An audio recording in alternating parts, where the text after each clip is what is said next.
Assalamualaikum warahmatullahi wabarakatuh. Berjumpa kembali dengan saya Armansah melalui channel YouTube Ceko Arman.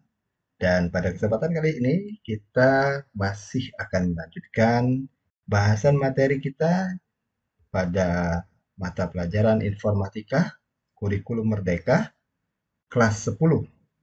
Masih seputar berpikir komputasional. Kita akan lihat seperti apa. Mari kita bahas lanjutannya. Pada video terdahulu, kita sudah membahas pengantar berpikir komputasional yang merupakan bahasan pembuka untuk bab 2 dari buku Informatika untuk SMA kelas 10 yang ditulis oleh Mustafa dan kawan-kawan yang diterbitkan oleh Kementerian Pendidikan, Kebudayaan, Riset, dan Teknologi Republik Indonesia tahun 2021. Nah, pada kesempatan kali ini, kita akan lanjutkan bahasan kita masuk kepada apa yang menjadi topik bahasan pada berpikir komputasional yang sesungguhnya. Jadi seperti kita lihat di halaman 26 ya, dari buku bab 2 berpikir komputasional, setelah kita diberikan pengantar singkat bahwa berpikir komputasional itu sebenarnya memiliki 4 fondasi dasar, yaitu abstraksi, algoritma, dekomposisi, dan pengenalan pola, yang pada video terdahulu saya coba jelaskan dengan lebih detail ya penjabarannya sebagai pemahaman awal bagi siswa atau peserta didik kita untuk dapat lebih mudah mengerti dan menangkap materi berpikir komputasional yang sesungguhnya yang diinginkan dari kurikulum merdeka kita. Nah, selanjutnya pada halaman 26 kita sudah mulai masuk langsung kepada algoritma pencarian atau searching. Di sini kita akan buka materi yang sudah saya siapkan terlebih dahulu. Sebentar, saya akan minimize dulu, saya akan buka Microsoft Edge karena materi saya rata-rata saya buat dengan menggunakan Office 365. Makanya saya harus masuk dulu ke Microsoft Edge karena kalau saya buka dengan Google Chrome yang menggunakan fitur dari Google Doc, tingkat kompatibilitasnya akan sedikit berbeda dibanding dengan Office 365 di mana materi ini saya buat dari awal. Baik. Ini karena saya ada mendapatkan pertanyaan, saya membuat materi dengan apa? Saya jawab, saya membuat materi ini dengan Office 365 ya. Ini uh, Microsoft 365 ya. Dan saya membuat seluruh materi baik itu dari kelas 10 maupun 11 karena pada saat ini di SMA Negeri Sumatera Selatan tempat saya mengajar, kita mulai masuk fase F di mana insya Allah pada tahun 2024-2025 kita baru mulai pembelajaran informatika dengan kurikulum merdeka secara menyeluruh di setiap kelas. Jadi kalau tadinya hanya kelas 10 dan kelas 11 saja, maka pada tahun ajaran yang akan datang, ya 2024-2025, kita akan mengimplementasikan kurikulum merdeka khusus untuk mata pelajaran informatika mulai dari kelas 10, 11, dan 12. Oleh karena itu, maka materi yang sudah saya siapkan yang baru ada adalah materi kelas 10 dan kelas 11. Ya. Ini materi-materi inti yang biasa saya sampaikan kepada siswa sebagai salah satu bentuk penyampaian. Ya. Ya. Pada bahasan terdahulu kita sudah masuk kepada algoritma. Jadi pada implementasi di lapangan, di kelas, pada saat kita menjabarkan tentang materi algoritma, saya sebenarnya tidak terpaku dengan apa yang sudah saya buat dalam bentuk materi ini saja. Tetapi saya masih mengembangkannya kepada pemaparan yang lebih detail secara verbal, secara langsung, bagaimana contoh-contoh dan penjelasan dari algoritma itu sesungguhnya. Misalnya begini, algoritma yang paling mudah itu adalah bagaimana siswa mulai dari keluar kelas hingga berjalan menuju ruang laboratorium komputer, atau kalau di SMA Negeri Sumatera Selatan kita menyebutnya ICT Lab, ya. Jadi dari ruang kelas berjalan menuju ke ICT Lab, ya, untuk tempat mereka praktikum. Proses yang ada di sana bagaimana? Keluar kelas, apakah mereka akan belok ke kiri, apakah mereka akan belok ke kanan? Itu kan ada percabangan. Jadi algoritma itu adalah sesuatu yang sifatnya logis dan terstruktur. Karena kelas 10 di SMA Negeri Sumatera Selatan itu berada di lantai 2 dan di gedung kelas. Sementara lab ICT atau lab komputer, di mana mereka biasanya melakukan praktik mapel informatika bersama saya, itu ada di gedung yang berbeda, di gedung laboratorium, ya. Dan di lantai 1, maka mereka praktis harus turun tangga dulu dari ruangan kelas mereka menuju ke lantai 1. Nanti di lantai 1 mereka akan berjalan lagi sepanjang koridor menyeberangi perbatasan antara gedung kelas dengan gedung lab sampai mereka tiba di lab ICT. Itu merupakan gambaran yang ada di SMA Negeri Sumatera Selatan. Nah, dari hal yang sesederhana itu, saya mengajak siswa berpikir, sebenarnya mereka bisa dari ruang kelas langsung melompat. Ya, jadi saya ulangi, mereka bisa keluar dari ruang kelas langsung melompat ke bawah tanpa menuruni tangga. Tetapi apakah cara itu praktis? Apakah cara itu logis? Ya. Apakah cara itu terstruktur? Tidak. Kita tidak akan membicarakan hal yang konyol. Tetapi di sini saya mencoba memberikan gambaran yang utuh kepada mereka bahwa algoritma itu adalah sesuatu yang sistemik, ya, yang sistematis, yang terstruktur, yang logis.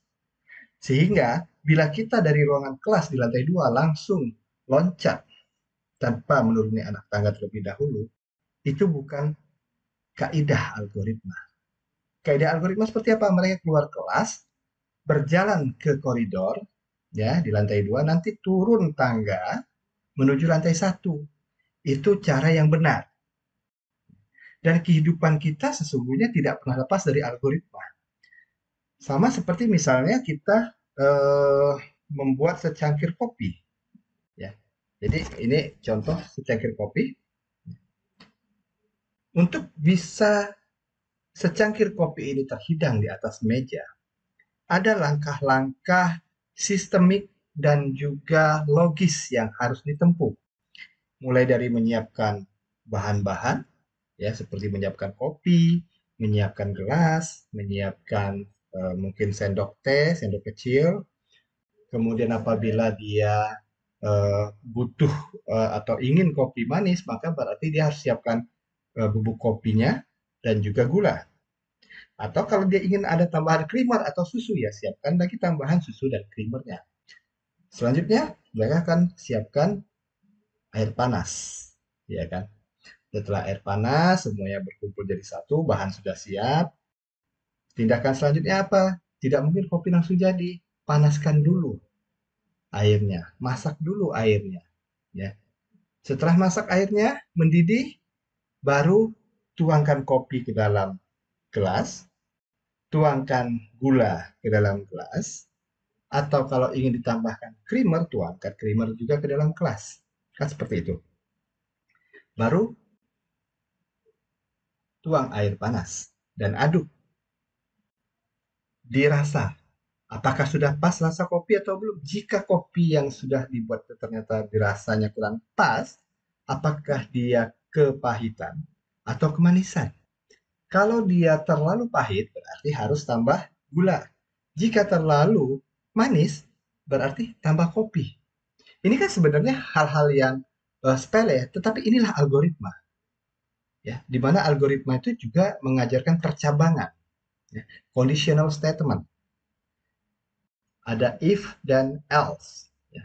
Atau misalnya dalam contoh yang berbeda misalnya. Karena saya sudah membawa secangkir kopi herbal, ya. Saya tidak meminum kopi hitam biasa, saya minum kopi herbal. Saya izin minum sebentar. Luar biasa, alhamdulillah. Kita juga bisa memberikan contoh lain dari algoritma. Seperti misalnya saat kita membawa kendaraan di jalan raya, kita bertemu dengan traffic light atau lampu merah. Saat lampu merah, maka kendaraan kita harus berhenti. Ya, if traffic light ya is red, misalnya begitu ya, then stop.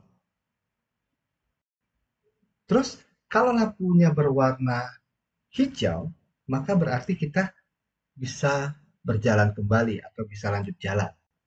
Kalau dia kuning, maka berarti kita harus hati-hati mulai menurunkan gas yang ada pada kendaraan kita karena lampu sebentar lagi mungkin akan menjadi merah. Itu kan juga bagian dari contoh algoritma. Itu bagian daripada conditional statement atau percabangan. Nah, hal-hal yang sifatnya implementasi di kehidupan sehari-hari inilah yang sering saya bawakan kepada siswa saya terkait dengan materi computational thinking. Supaya apa? Supaya mereka merasa lebih dekat, ya, lebih mudah memahami ketika kita menjabarkan materi ini kepada mereka, ya. Mereka tidak menggunakan fantasi-fantasi saja atau hanya terpaku pada materi yang kita sajikan kepada mereka seperti misalnya dalam kasus ini kemarin sudah kita lihat ya contoh kasus memindahkan kotak di mana kotak awal ada 3, kotak yang paling besar ada di bawah, kotak yang ukurannya sedang di tengah, kotak yang kecil ada di atas. Kemudian mereka harus memindahkan ke tiang B dengan catatan bahwa kotak yang lebih kecil tidak boleh berada di bawah kotak yang lebih besar.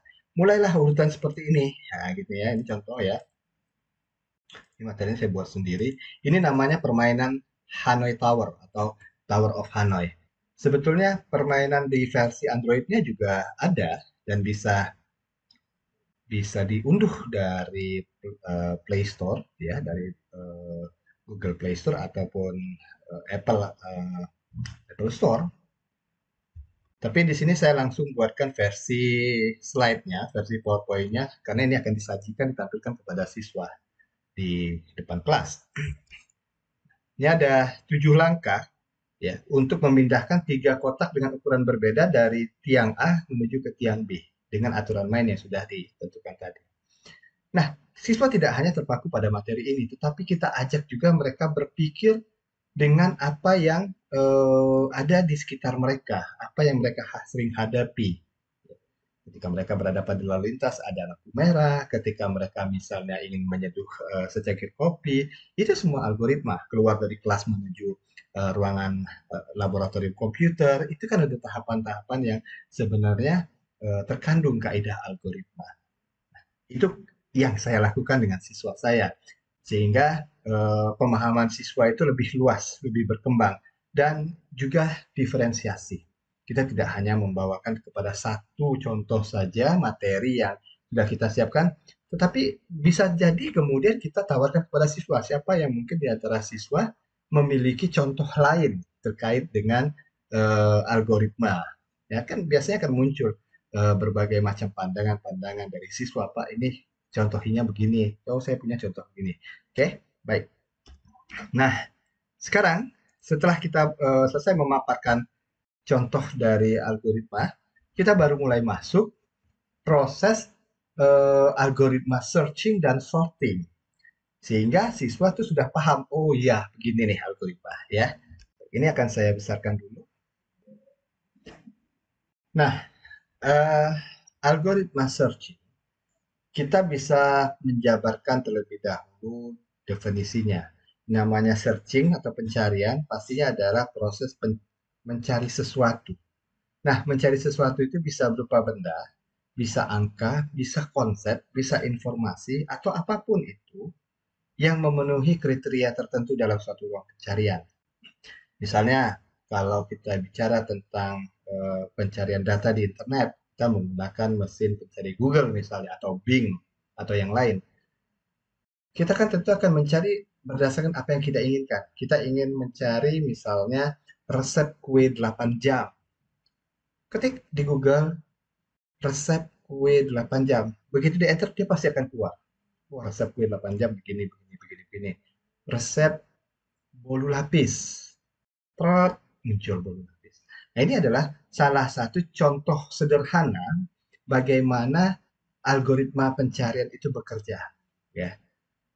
Kemudian kita bisa contoh lainnya yang berkaitan dengan apa yang dihadapi oleh siswa sehari-hari, misalnya ketika mereka mencari pena, mencari buku, dan sebagainya.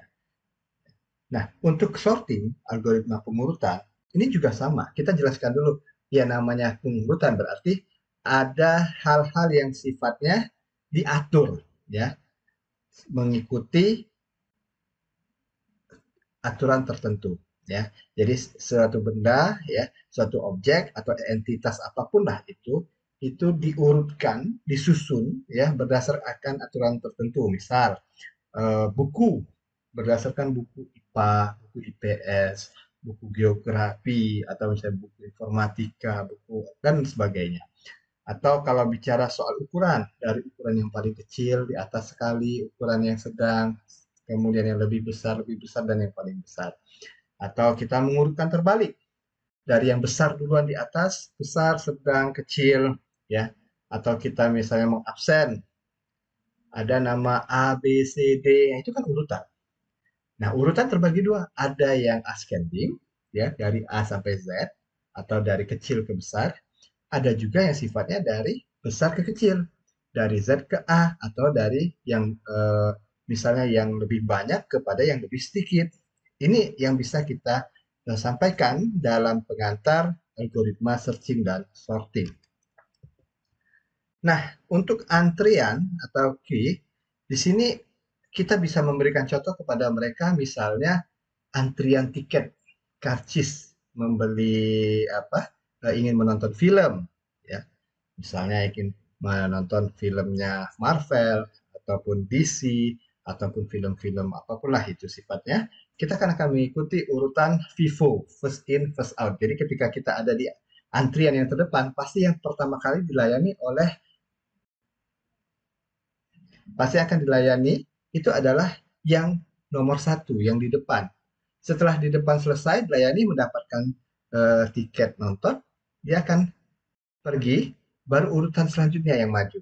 Begitu seterusnya. Nah, ini adalah cara sederhana kita menjelaskan yang namanya first in, first out atau FIFO.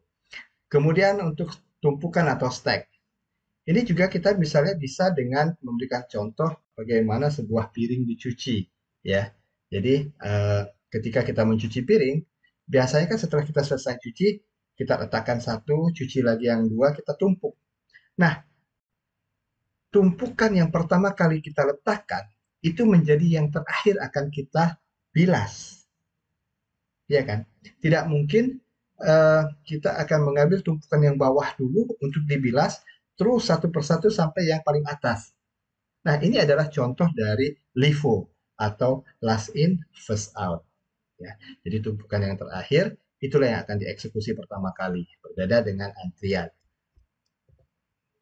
Masuk kita ke penjelasan detail daripada algoritma searching. Jadi, algoritma searching ini merupakan teknik pencarian data dari nilai yang paling mudah adalah dengan cara sequential search, di mana data ke dalam di mana data dalam nilai dibaca satu demi satu diurutkan dari indeks yang terkecil ke indeks yang terbesar maupun sebaliknya. Nah, terkait dengan indeks ini, mungkin kita bisa memberikan juga pengantar awal bagi mereka bahwa di dalam komputer, di dalam informatika atau misalnya di dalam bahasa pemrograman itu ada yang disebut dengan indeks. Ya. Nah, itu kita jelaskan indeks itu seperti apa, contohnya bagaimana, ya. Dan kita sebagai guru informatika harus mampu melakukan itu. Jadi tidak semua misalnya kita langsung jelaskan apa adanya. Wah, ini kita sudah bikin punya sudah ada materi tentang algoritma searching. wah dibacain, dilihatin langsung di proyektor misalnya. Terus siswa ngeliat, tapi kita tidak memberikan penjabaran lebih rinci atau lebih detail, ya. Dan mungkin ini sekedar berbagi pikiran dengan teman-teman sekalian bahwa yang namanya PowerPoint itu kan sebenarnya adalah poin-poin dasarnya saja, bukan penjelasan secara detail panjang lebar. Nah, jadi apapun termasuk yang saya sampaikan di video ini juga adalah poin-poin daripada materi yang akan saya sampaikan kepada siswa. Ini seperti misalnya saya berikan data. Ada sebuah data awal 1, 2, 6, 5, 4, 3, 7, 8, 9. Nah, angka-angka ini tidak berurutan. Dengan menggunakan algoritma tertentu, ini nanti bisa menjadi berurutan. Artinya akan ada urutan ascending. Ya, begitu juga sebaliknya, kalau misalnya nanti yang ditentukan adalah urutan terbalik, maka 1, 2, 6, 5, 4, 3, 7, 8, 9 akan diurutkan dulu, baru kemudian dibalik posisinya. Ya. Baik, ini output searching. Nah, kita akan mulai bahasan tentang larik. Jadi larik atau array ini adalah pengantar dasar nantinya bagi siswa kita di dalam memahami konsep programming. Ya, baik itu di dalam bahasa C ataupun di dalam bahasa Python itu kan sama-sama ada array. Nah, ini adalah konsep dasar di dalam computational thinking. Misalnya ada sebuah deret bilangan ya dengan angka 8, 10, 6, minus 2, 11, 7, 1, dan 100. Kita berikan langsung gambaran bahwa semua angka-angka yang ada dalam deret bilangan ini itu memiliki indeks. Dan indeks itu selalu dimulai dari 0. Jadi angka 8 indeksnya 0, angka 10 indeksnya 1, angka 2 angka 6 indeksnya 2 dan seterusnya. Sehingga jika misalnya kita ingin bertanya atau mencari, oke, angka 11 berada pada indeks keberapa? Maka siswa tidak harus menjawab ini indeks kelima. Misalnya, oh 81, angka 10 itu indeks kedua, angka 6 indeks kedua. Tidak, tetapi mereka tahu, oh ini yang ditanya adalah indeks keberapa, berarti mulainya dari 0. Menghitungnya 0, 1, 2, 3, 4, dan seterusnya. Ya. Nah, misalnya di sini ada larik berderet bilangan, diminta pencarian data di mana X sama dengan 6. Ya. Sekali lagi, ini ada larik ya berupa deret bilangan, diminta untuk mencari X sama dengan 6 ada di indeks keberapa. Maka kita mulai melakukan proses iterasi. Apakah indeks ke 0 sama dengan 6 value-nya, nilainya? Tidak. Berarti lanjut lagi. Apakah indeks kedua nilainya 6? Tidak. Apakah indeks yang pertama nilainya 6? Tidak. Lanjut lagi. Apakah indeks kedua nilainya 6? Iya. Nah, jika X sudah sama dengan 6, maka tentukan nilai indeksnya indeks keberapa. Oh, ternyata dia indeks kedua. Jadi indeks kedua nilainya 6. Awas, hati-hati sekali lagi. Jangan sampai nanti ada pemahaman indeks kedua nilainya 10. Makanya perlu kita berikan bayangan ada indeks dan ada bilangan. Ya, indeks 0 value-nya 8, indeks 1 value-nya 10, indeks 2 value-nya 6, dan seterusnya. Ya. Bagaimana misalnya pencarian X sama dengan 6 tidak ada. Misalnya angka indeks kedua ini kita ganti dengan 12. Maka tidak ada X sama dengan 6. Kan begitu. Nah, di sini maka data yang dicari tidak ada.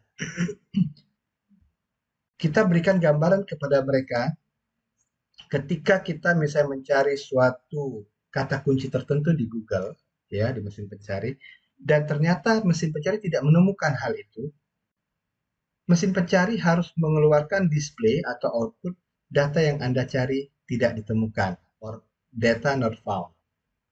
Ya, jangan tiba-tiba begitu dicari tidak ada pesan apa-apa. Nah, ini kita kenalkan konsep error handler, ya kan? Di dalam programming kita sudah terbiasa dengan error handler, artinya ada penanganan error ketika suatu proses itu ternyata menghasilkan menghasilkan kesalahan, kita harus memberikan informasi kepada pengguna, oh, data yang Anda cari salah, oh, input yang Anda berikan tidak sesuai dengan yang diinginkan program. Ini yang disebut dengan error handler. Begitu juga di sini dari persoalan narik sederhana, kita bisa memberikan gambaran dulu kepada mereka seperti apa proses programming yang nantinya akan mereka temui. Kita lanjut. Ini contoh lain. Misalnya lakukan pencarian X sama dengan 45 pada larik berikut. Maka kita mulai memberikan gambaran langkah-langkah pencarian. Apakah indeks ke 0 X-nya sama dengan 45? Oh bukan, lanjut lagi. Apakah indeks ke 1 ya, X-nya sama dengan 45? Bukan. Terus lanjut sampai menuju indeks kesekian. Sampai nanti dia bertemu dengan indeks ke-7 di mana nilai X sama dengan 45. Maka pada indeks keberapa? X sama dengan 45, jawabnya adalah indeks ke-7. Ya. Benar indeks ke-7? Baik. Lanjut.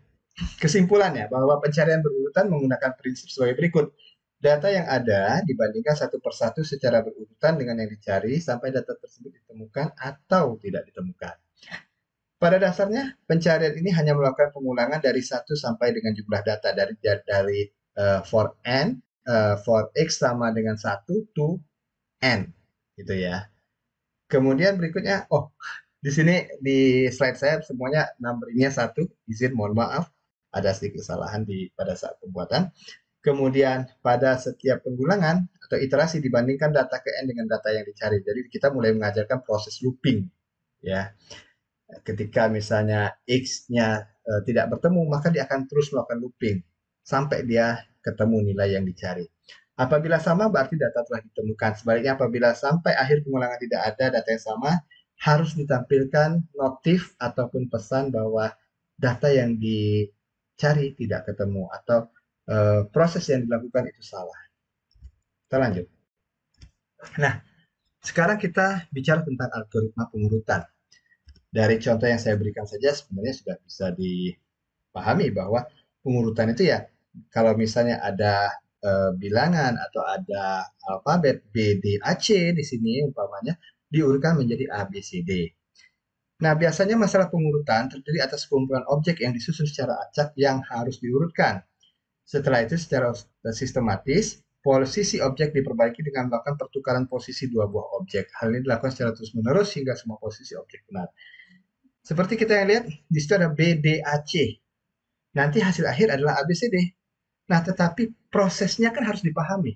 Tidak lantas kemudian kita main tukar-tukar begitu saja, tapi ada langkah-langkah yang sistemik yang harus kita mengerti.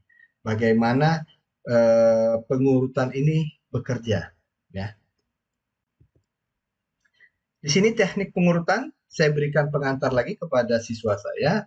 Ada yang disebut insertion sort, insert ya, penyisipan. Ada yang disebut dengan selection sort. Jadi selection itu pemilihan ya. Ada yang quick sort, ada merge sort ya, penggabungan, ada bubble sort. Nah, sekarang tinggal kita sesuaikan. Kita mau menyampaikan yang mana dan ketentuan dari kurikulum yang ada pada buku sebatas apa. Bila memungkinkan, karena ini kurikulum merdeka, maka guru memiliki otoritas untuk memberikan penjelasan yang lebih jauh kepada siswa. Saya di sini ada tentang insertion sort. Insertion sort, kita lakukan pendekatan insert, ya. Insertion sort itu sebenarnya berasal dari kata insert. Insert itu sisip, menyisipkan. Berarti dia menyisipkan elemen satu persatu sesuai dengan urutan besar kecilnya elemen hingga semua elemen menjadi list yang terurut. Ya. Kita akan membaca suatu elemen dengan elemen yang berdekatan. Apabila elemen yang berdekatan dengan elemen saat ini lebih kecil, maka elemen yang lebih kecil akan ditukar dengan elemen yang lebih besar.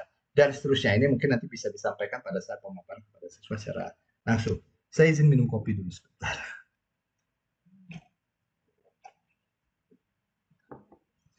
Baik, kita lanjut. Nah, ilustrasi insertion sort, di sini saya sengaja memberikan penggambaran yang sama dengan yang ada di buku. Kita menggunakan permainan kartu, di mana diketahui deret bilangan dalam bentuk kartu ada angka 2, 3, 7, 6, dan 5.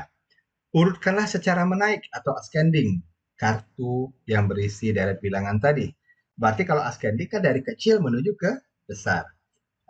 Bagaimana? 2 dan 3 itu sudah berurut, tapi 7 dan 6 serta 5 itu tidak berurut.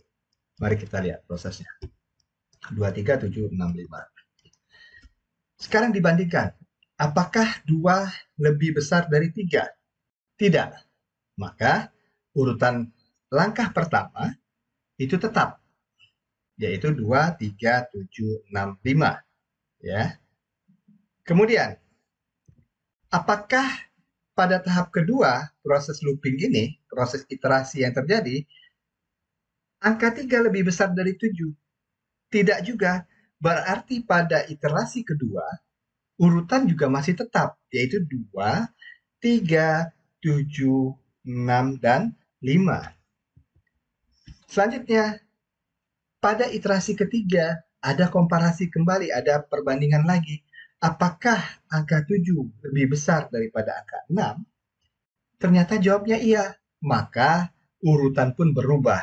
Angka 7 ditukar dengan angka 6. Angka 6 masuk ke posisi angka 7 dan angka 7 berganti tempat dengan posisi angka 6. Sehingga urutan saat ini berubah menjadi 2, 3, 6, 7, 5.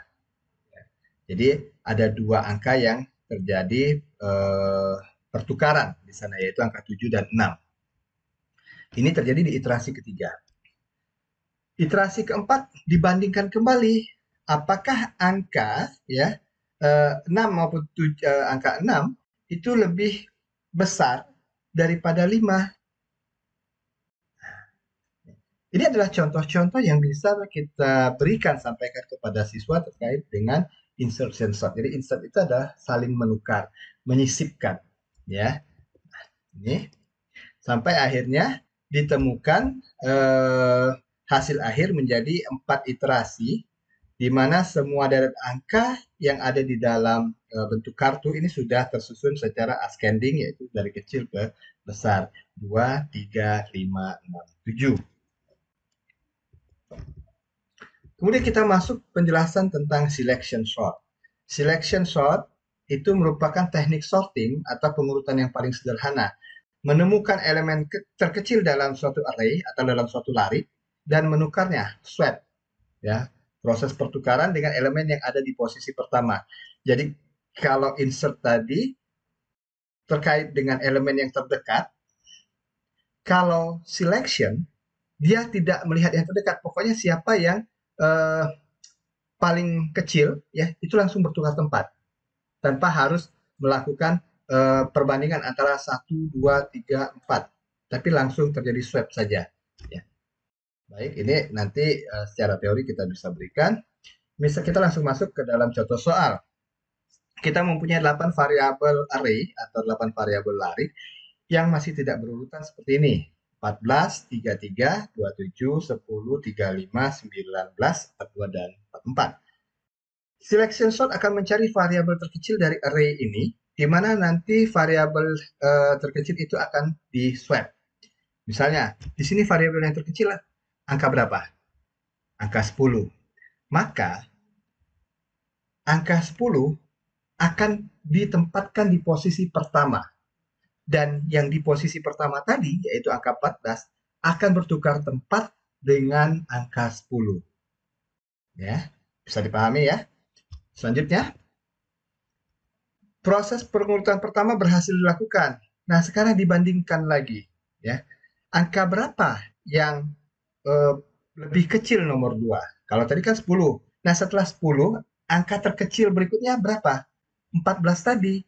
Maka angka 14 harus ditempatkan di nomor 2 setelah angka 10, yaitu yang posisinya saat ini ditempati oleh angka 33. 33 di swap ke posisi 14, 14 di swap ke posisi 33. Sehingga posisinya seperti yang bisa dilihat di nomor 5. 10, 14, 27, 33, 35, 19, 42, dan 44. Begitu seterusnya kita berikan gambaran kepada siswa kita. Bagaimana proses ini berbeda dengan insert. Kalau insert dengan elemen yang terdekat, kalau selection berarti dia langsung swapping saja. Ya. Dan ini akan prosesnya akan terjadi secara tetap secara berurutan.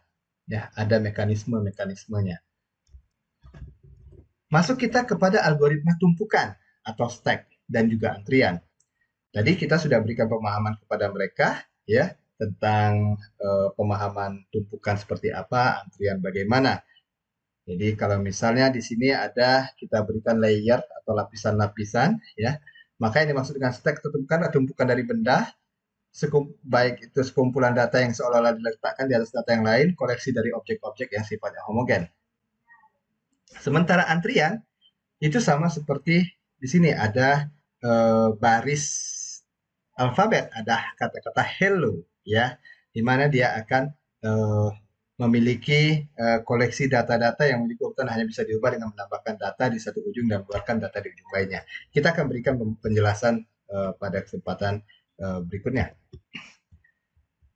Saya memberikan ilustrasi dari tumpukan stack, di mana kita ada televisi, ada kardus televisi, kemudian ada kardus laptop, ada kardus speaker. Masing-masing kardus ini akan ditumpukan satu dengan lain di atas kardus-kardus itu. Nah, ini adalah contoh sederhana dari tumpukan juga yang bisa kita berikan kepada siswa.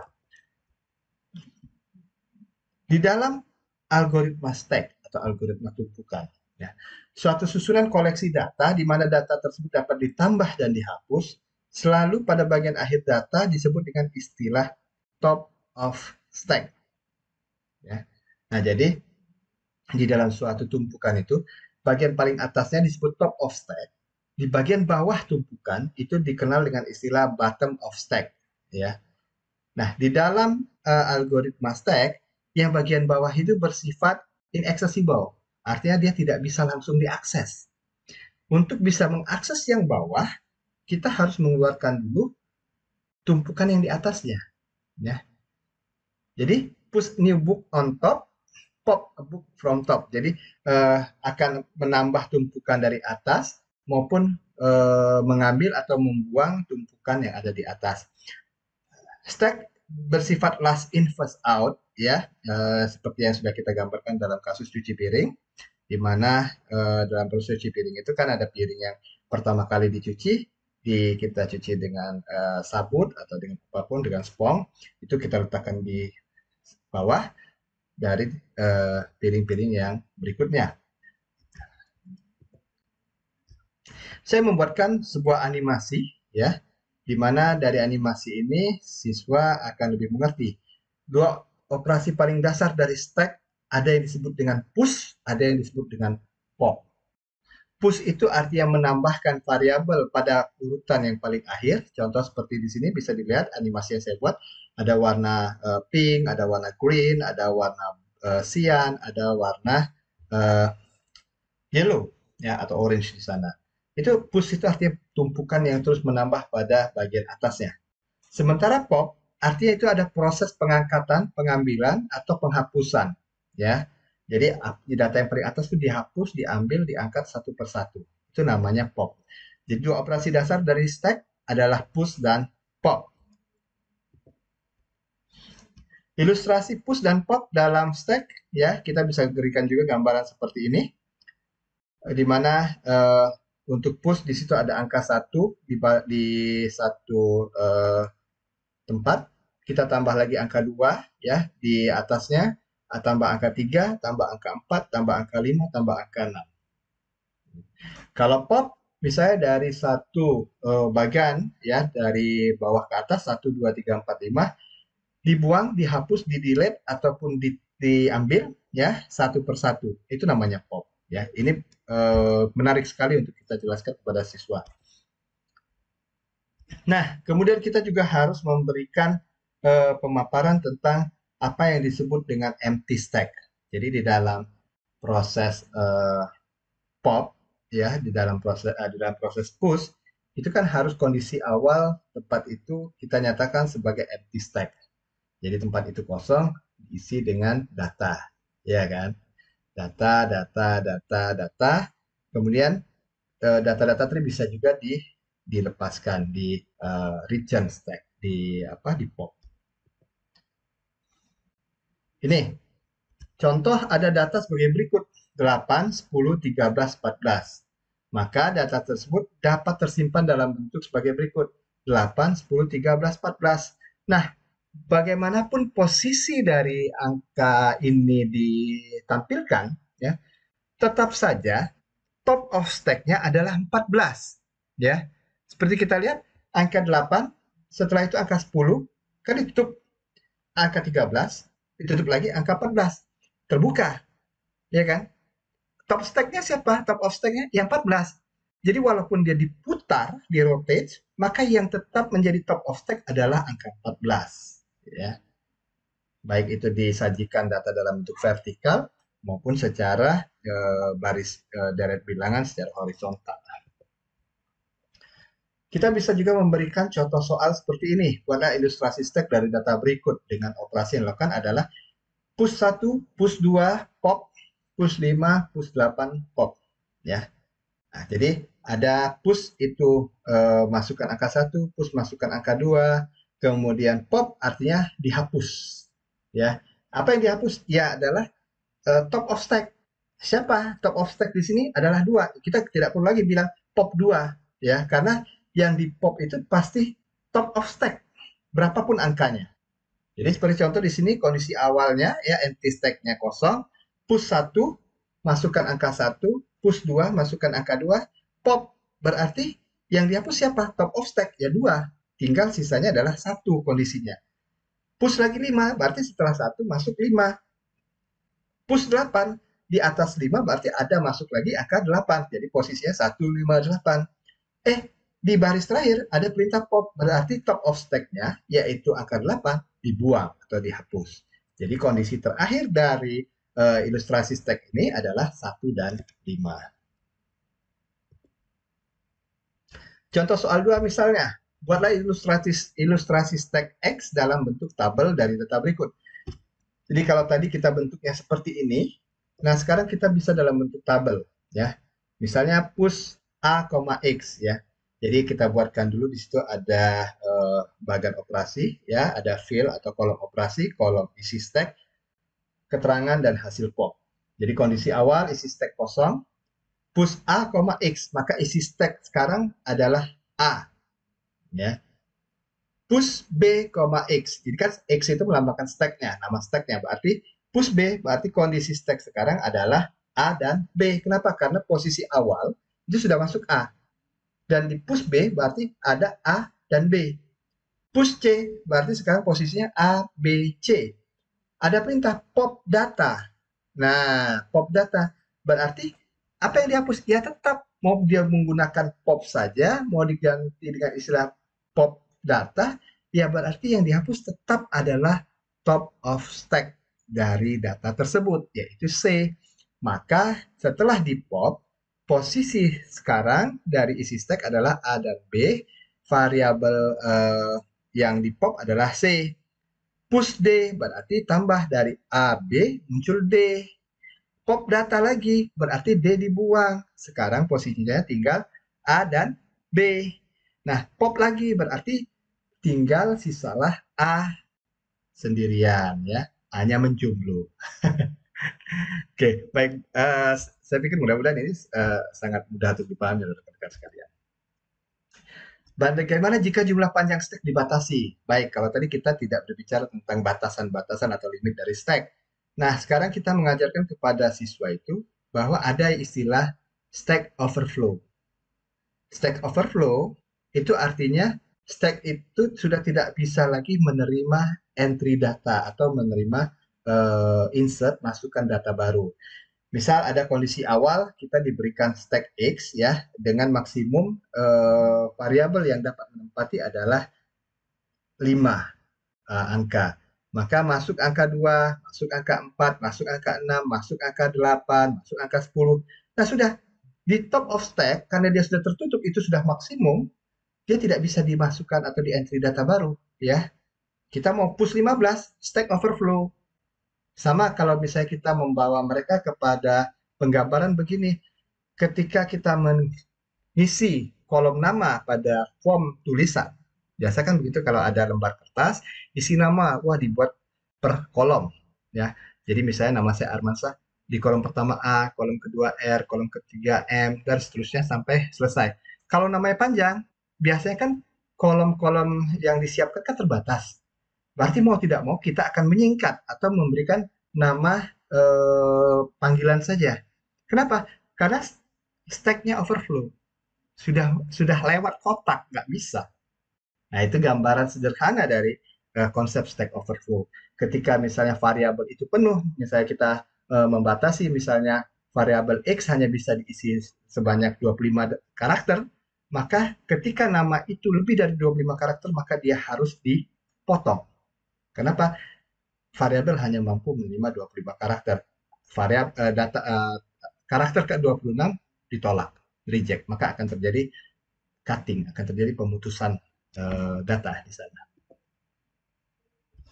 Setelah kita memberikan gambaran tentang Stack Overflow, kita juga memberikan gambar kepada siswa ada istilah lain yaitu Stack Underflow. Ya, Stack Underflow itu jika panjang stacknya dibatasi, misalnya stack X maksimum hanya 5 variabel dan ada operasi push atau pop setelah ia terlampaui, disebutlah dia dengan nama Stack Underflow. Kondisi awal misalnya 2, 4, 6, 8, 10. Ada proses pop, pop, pop, pop, maka dibuang satu-satu. Angka 10 buang, angka 8 buang, angka 6 buang, angka 4 buang, angka 2 buang. Masih ada proses perintah pop. Apa yang mau di pop? Tidak ada lagi. Gitu ya. Jadi sama seperti misalnya ini ruangan, kamar ini, dikeluarkan semua. Pokoknya perintahnya keluarkan semuanya. Keluarkan meja, keluarkan kursi, keluarkan misalnya lemari, keluarkan cermin, keluarkan kipas angin, keluarkan AC. Tapi tetap diberi berita, keluarkan, keluarkan. Apalagi yang dikeluarkan? Stack underflow. Nah, gitu, stack sudah underflow. Itu ya. Kita lanjut. Masuk ke algoritma antrian. Di dalam algoritma antrian ini ada teori menunggu dan proses ya. Contoh orang yang sedang mengantri atau mengambil uang di ATM, antri di karcis ya. Terus bisa juga barang ya, misalnya dokumen lamaran kerja, mobil yang akan dicuci, atau lamanya waktu menunggu tergantung kecepatan pelayanan ya. Ini numberingnya salah semua ya dari tadi jadi satu satu satu. Mohon maaf. Nah, proses antrian adalah struktur data yang mempunyai sifat FIFO. FIFO itu first in, first out. Artinya data yang pertama kali merupakan data yang akan diproses terlebih dahulu. Ya. Ada QE, ada NQE. Jadi cukup sering kalau misalnya QE itu adalah proses antrian. NQ itu adalah orang yang keluar orang yang masuk pertama kali, yang datang pertama kali itu NQ. Sementara lawan katanya adalah DQ, yaitu orang yang keluar dari antrian, ya. Jadi istilah-istilah ini penting juga kita berikan pemahaman kepada peserta didik kita. Kemudian ada juga lagi-lagi numberingnya error. Macam-macam aturan di dalam proses antrian. Ada yang disebut dengan FIFO, tadi ada yang LIFO, ada random, ada priority service atau PS. Ya. Nah, ini sifatnya hanya sebagai tambahan materi kita untuk siswa. Ya. Selebihnya kita sendiri dapat memberikan penjabaran panjang lebar secara verbal, secara langsung tanpa harus bergantung dari materi. Ya, makanya materi ini saya hanya poin-poin penting nanti pada saat penjabaran langsung di depan kelas, kita bisa langsung berinteraksi dengan siswa dengan mengambil contoh-contoh pada kehidupan sehari-hari yang kita temui. Nah, materi ini sendiri, materi berpikir komputasi ini pernah saya bawakan langsung di studio RRI Palembang dalam tajuk program Ibu Pertiwi Memanggil Belajar di RRI.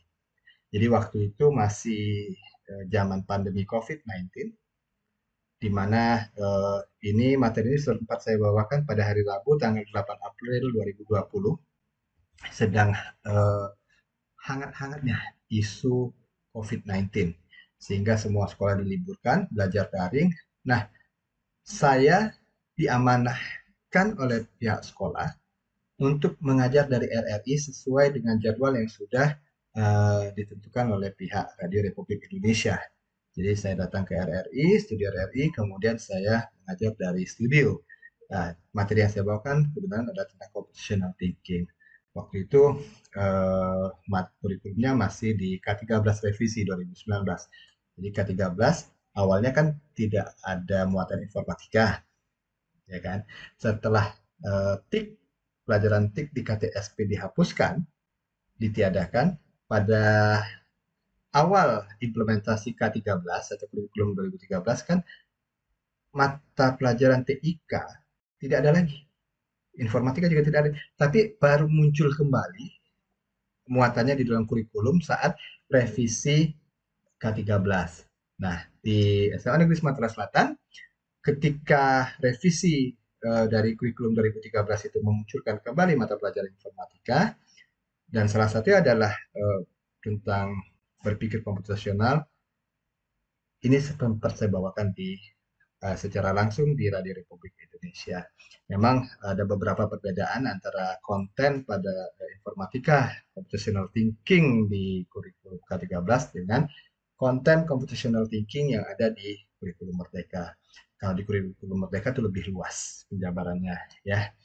Nah, saya rasa itu saja yang dapat saya sampaikan pada kesempatan kali ini. Kita akan bertemu kembali di bahasan materi kelas 10 kurikulum Merdeka selanjutnya, ya. Saya Armansah, guru SMA Negeri Sumatera Selatan. Sampai jumpa. Assalamualaikum warahmatullahi wabarakatuh. Kita ngopi dulu.